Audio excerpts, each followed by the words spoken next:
Hyperbola बहुतों student नाम सुन करके ही छोड़ देता है, लेकिन है बहुत आसान। देखिए इसको कैसे हम बतला रहे हैं। यदि पूरा वीडियो देखिएगा तो आपको लगेगा इस सबसे आसान यही है,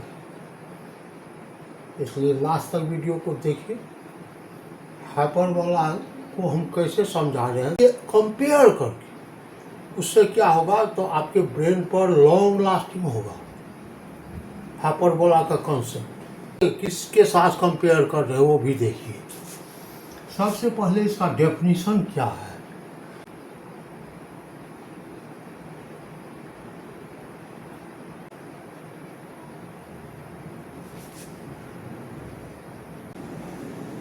Locus of a point in a plane such that the difference of the distances of the point from two fixed points in that plane is constant, called hyperbola. इससे पहले हम इंग्लिश में पढ़े थे locus of a point in a plane such that the sum, English में पढ़े थे sum, यहाँ पर क्या है तो डिफरेंस। देखिए कंपेयर कर रहे हैं, इंग्लिश में सम था, यहाँ डिफरेंस है। Of that point from two fix points in that place, यानी यह दो पॉइंट फिक्स है। सपोज यह है F1, यह है F2, ये दो फिक्स पॉइंट है और यह एक पॉइंट है A या P, यानी P से F2 का डिस्टेंस, P से F1 का डिस्टेंस, दोनों का difference PF2 minus PF1। Suppose यह पॉइंट है Q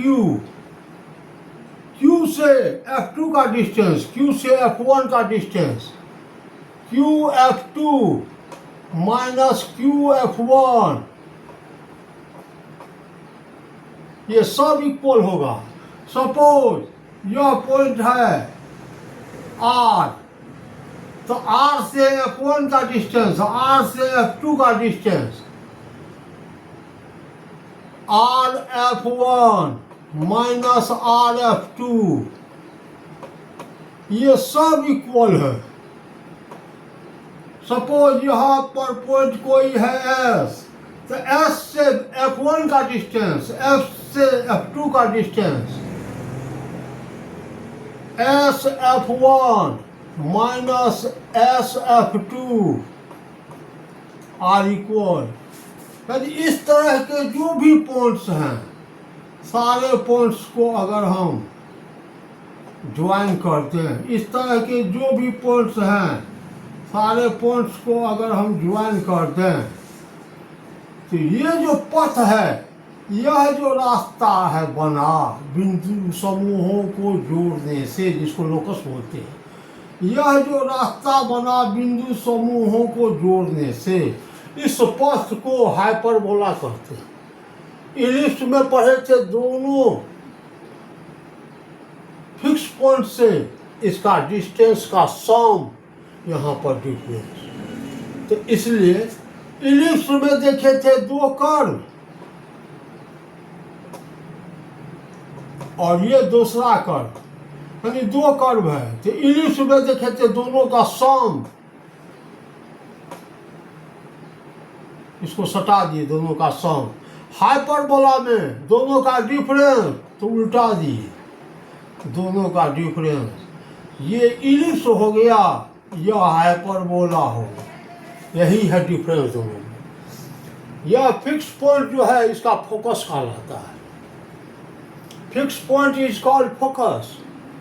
तो इलिप्स में हम देखे थे दोनों फिक्स पॉइंट से पास करने वाला यह जो लाइन जो है, यह एक्सिस और ये वाई एक्सिस, यहाँ से यहाँ तक, इसको हम कहते थे क्या, मेजर एक्सिस। इसको कहते थे माइनर एक्सिस। अब यहाँ पर यह जो लाइन जो है दोनों फिक्स पॉइंट से पास कर, it is called transverse axis. Transverse axis. और ये दोनों फिक्स पॉइंट्स के मिड पॉइंट को हम कहते हैं क्या? Centre of hyperbola. Centre of hyperbola से ट्रांसवर्स एक्सिस पर परपेंडिकुलर ये जो एक्सिस है इसको बोलते हैं कंजुगेट एक्सिस। इलिप्स में बोलते हैं इसको माइनर एक्सिस। सेंटर से पास किया और मेजर एक्सिस पर परपेंडिकुलर, तो इसको बोलते हैं माइनर एक्सिस। यहाँ इलिप्स में इसको बोलते हैं मेजर एक्सिस, हाइपरबोला में बोलते हैं ट्रांसवर्स एक्सिस। इलिप्स में बोलते हैं माइनर एक्सिस, हाइपरबोला में बोलते हैं कंजुगेट एक्सिस। देखिए क्या डिफरेंस आ रहा है। यहाँ इस दोनों फोकस के बीच का डिस्टेंस, सेंटर से फोकस का डिस्टेंस OF1 या OF2 दोनों इक्वल, और इसको बोलते हैं C, यानी F1 F2 that is equal to 2C। इसका वर्टेक्स कहलाता है। वर्टेक्स कहलाता है। A and B are vertex of hyperbola। यानी ट्रांसवर्स एक्सिस जहां हाइपरबोला को इंटरसेक्ट करता है वह वर्टेक्स कहलाता है। यहाँ पर इलिप्स में क्या था? मेजर एक्सिस जहां इलिप्स को इंटरसेक्ट करता है वह उसका वर्टेक्स कहलाता है। यहाँ ट्रांसवर्स एक्सिस हाइपरबोला को जहां इंटरसेक्ट करता है यह इसका वर्टेक्स कहलाता है।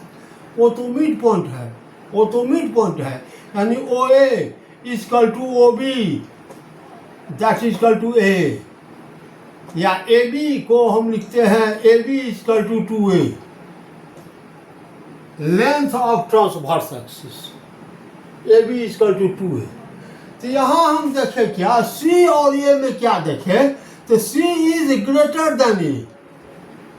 C जो है यहाँ से यह डिस्टेंस C, ये डिस्टेंस A, तो C is greater than A। Eccentricity E equal to C by A।